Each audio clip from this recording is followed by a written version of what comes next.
WOS stands for Women Ophthalmologists Society. This was a society which was formed last year, and once it was formed, there was a lot of questions on why it was formed. Somebody said it's a gender divide, somebody said why is it needed, somebody said women have no problem, somebody said men in ophthalmology is required because there are more number of women than men.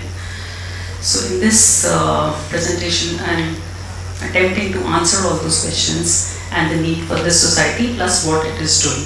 Now this, though it's about women ophthalmologists, this presentation is also for men, so I would request them also to hear with attention, because women and men can peacefully coexist, plus women require the support of men to do whatever they want to do. Now, what are the challenges that women face in their ophthalmic career? Now, who was this Elizabeth Blackwell? Elizabeth Blackwell was the first woman to become a doctor. She was awarded an MD degree in 1849 from Geneva Medical College in New York. She faced a lot of opposition and was barred from working in the New York City hospitals. And it was in 1857 that she set up her own practice staffed entirely by women, and success of this practice proved that women could run an efficient medical service. And Elizabeth Blackwell set a precedent for all women doctors in the world, in the modern world, and she's responsible for us women ophthalmologists being here today. Now let's come to the current times. Currently, as we all know, there are more women in ophthalmology than ever, 50%. In fact, I've heard many places 80 to 90% of postgraduates are women compared to men. Now, if we see government hospitals, we find that there is a good balance in the number of men and women. But if we see private practices and leadership positions, we find that women lag far, far behind. They are either doing small namesake type of practices, or many a times they are just assisting their spouses as juniors. That's why I asked Dr. Meena this question: how do you manage to make such an entity of your own? Because most are not able to. Sadly, there are few women ophthalmologists. In fact, this few is a large number who also stopped working. Now, just random data collected. If we see AIMS, 28 consultants, 11 women, GNEC, 15 consultants, 9 women, Meerut Medical College, 6 consultants, 5 women, Lucknow Medical College, 9 consultants, 3 women. So the balance is not too bad, and this is the pattern all over India in government institutions. But look at the representation of women in leadership positions. AIOS, 12 office bearers, no women. Scientific Committee, 8 members, 2 women. ARC Committee, 6 members, only 1 woman. UP State Society, 20 office bearers, only 4 women. WOS, 20 office bearers, 4 women. Karnataka Society, 9 office bearers, 1 woman. Then Noida, 14 office bearers, 6 women. We seem to be doing quite well. Maharashtra Society, 31 office bearers, 1 woman. Same with BOA, and let's come to our own Kerala. This is what I got from the website. This may be of this year or last year. 22 office bearers, only 4 women. And what I hear here when I come here is that 50% are women. So why are women not coming to these positions? Now, some random pictures from the website you will find. These are again of various associations. If you want to see how women are doing in leadership positions, you'll hardly find any women there. And this is just randomly I picked up. It's not that I was biased or anything that I should pick up photographs where there are no women. Look at the situation of our inaugurations that are held.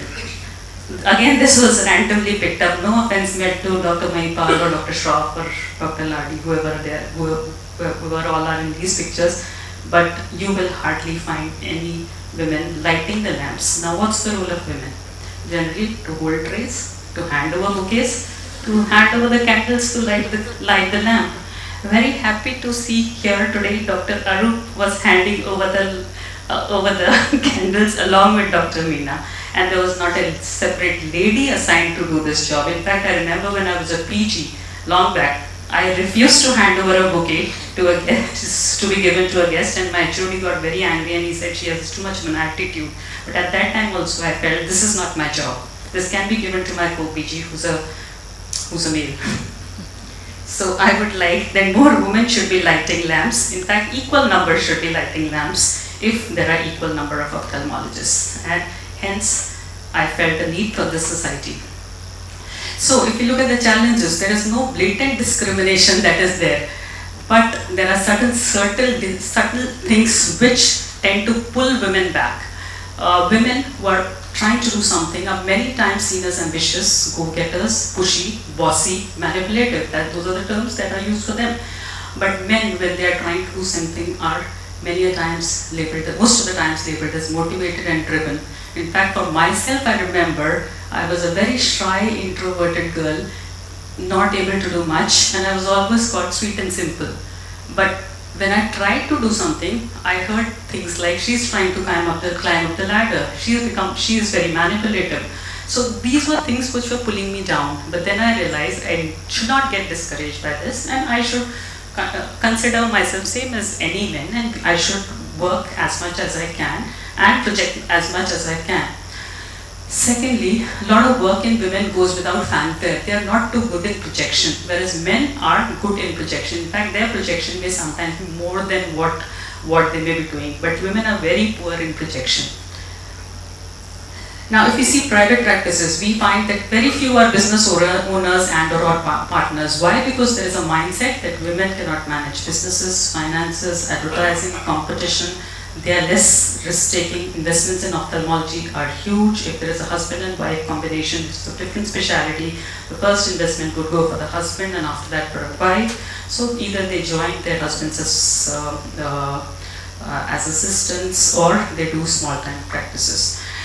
Now, traditionally, for women, there has been a different definition of success. Success has always meant personal first, professional second, and this has been called a work-life balance. Because of this, they choose lesser working hours, part-time jobs, secure salary jobs, fixed timings, and many times they agree to lesser pays. When ophthalmologists come to me for their interviews for a job, I run a private setup, I find a male ophthalmologist will straight away, when a piece of pressure will come and say, ma'am, nothing less than 1.2 as my salary, starting salary. And a woman would say, I want a 9 to 4 job or a 9 to 2 job preferably. I'm ready for any salary. So she will never even specify what she wants. So that's my first criteria for rejection. So these are changing times. Work-life balance applies equally for both men, and in all these obstacles, I would say men are nowhere responsible for all these obstacles. Men today have become, in today's time, they are so cooperative that women have to come forwards themselves, and I see most of the times men are ready to share the responsibilities at home. And there is a concept of flexi timings. Women have a period where they need a break because of their family, because of children. They may go in for flexi timings in that period where they can work efficiently, and after that they can come back as a full-fledged ophthalmologist. Some tips, I think this would go too long, so I'll just skip. Now, despite these challenges, this slide I would like to talk about. Progress of women is still happening. There are some 10% of women who have good accomplishments. These are just a few photographs. There are more women, and we have many accomplishments to celebrate, and we want more number of such women to come. So, what is this society? Now, this society was formed during AIOS last year in 2015. A structure was formed, aims were decided, office bearers was chosen, few state heads were made, and we started by making 20 members on the spot. The main aim of this society is to improve the professional working environment as well as the professional knowledge and skills of women. Apart from that, the other aims are to create a forum where women can put forward and discuss their problems and solutions, which they till now have been facing in isolation. Thirdly, to develop training surgical programs for women. Fourthly, to encourage more women to come to lead positions in practices, leadership positions, and as chairs in academic events. Next is to develop a mentor-mentee program for encouraging junior women by making senior women as their mentors. The next aim is to give recognitions and awards to women so that this would encourage the junior women to follow them as role models. And the last is to act as an intermediary for placements also. So in the structure, we have a central organization and we have state chapters. Till date, we have 11 state chapters, and we are in the process of forming more number of state chapters. So this is the structure. We also have male advisors from the ophthalmology as well as industry. And these are the various committees that have been formed, which have started working: Program Committee, Membership Committee, Awards Committee, Surgical Training Committee, Resident Task Force Committee, Part 2 Podium Committee, Mentor-Mentee Committee, and Advisory Committee for setting up a practice. Ma'am, I have 1 minute. Okay. So these are the various awards which are given every year, and these are some of the member benefits. This all can be read in the website, which is by the name of www.wosindia.org. Now, in the activities, there is a once a year symposium. In the state chapters, at least one activity is held in every state once a year. And there is a mentor-mentee program, speaker resource center, and training programs which are starting next month. This is a registered society, and that's the website. For reaching out to the women last year, we conducted a mega membership drive. We are thankful to Allergan who did it for us. They approached all women ophthalmologists, and these are the data of the membership drive where they did the first sensitization of the society and what the society has to offer to them. And till date, we are 710 members, and we are increasing every day. By the end of the year, we should reach 1,000. So right now what we are doing is, in most of the state conferences by invitation, there are sessions of women in ophthalmology.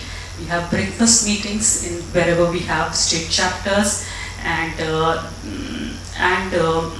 apart from that, we had an annual meeting. That was our first annual meeting, which was in March 2016. Now these are the various state chapters. This is the composition of a state chapter. We actually started by collaborating with Women in Ophthalmology, which is a very strong organization in USA for last 40 years, and it's on their advice that we are working. And now in March we also collaborated with them, and we have become a chapter of theirs. So each state has got some 7 women and 2 male advisors where they are working for the state chapter.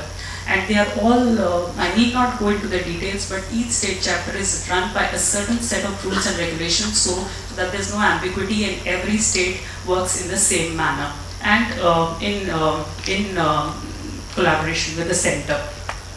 So this we can skip through. These are the compositions of various state chapters. As yet, the Kerala chapter has to form. We'll ask Dr. Meena to take initiative for this. So now, what is the actual need that women have from the society? Because we didn't want to work on what Dr. Mohita's need is, Dr. Sushmita's need is, or it's not an individualistic need. It is basically what majority needs. So we made 12. We found out 12 points which women may be needing from this society. And we conducted a survey this year, and 2,200 women responded to this. And surprising thing is, out of 2,200, nobody said that the society is not needed. That was the first thing we asked, whether it's needed or not needed. And this is the result of this survey. The top 3 these were the top 3 requirements from the society. Number 1 is women wanted a surgical skill enhancement. Number 2, they wanted opportunities for visibility in national and international conferences as celebrity. And number 3, they wanted help in setting up private practices or upgrading their existing practices. So these are the 3 things which we are working on with more focus.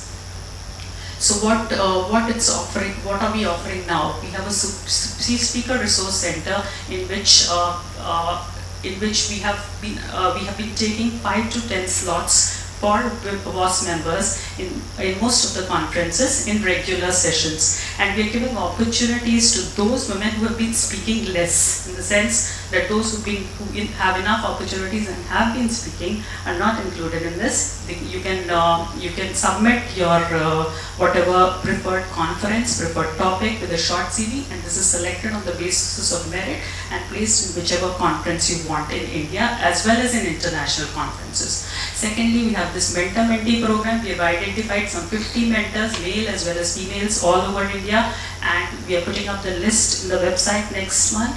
And then you can be a mentee and you can choose your mentor. And this was the first annual conference. This was the first time live surgery session with only women ophthalmologists. Very successful session. and these were various competitive sessions and etc. And in this, there were around 300 delegates, out of which 80% delegates were those who had not been going regularly for conferences, and many of them were first or second time presenters. So basically, I think this was an achievement for the society. So this is going to be every year, and this last thing about our WOS WIO collaboration, which we did this year. What are the benefits of this collaboration? You can become a combined member of WOS as well as WIO with just a $20 extra fees for WIO membership, which they have subsidized for the Indian women ophthalmologists. You have an opportunity to be in their speaker resource center so that you get an international visibility. You have an opportunity to choose international mentors. Then for this there will be live podcasts, and there are some collaborative research and surgical training programs which have been planned. So I conclude by saying that WOS is an opportunity where ordinary women ophthalmologists like you and me can become extraordinary in their profession with the help of role models, mentors, and all our women colleagues, and of course with the support of our male colleagues. Thank you.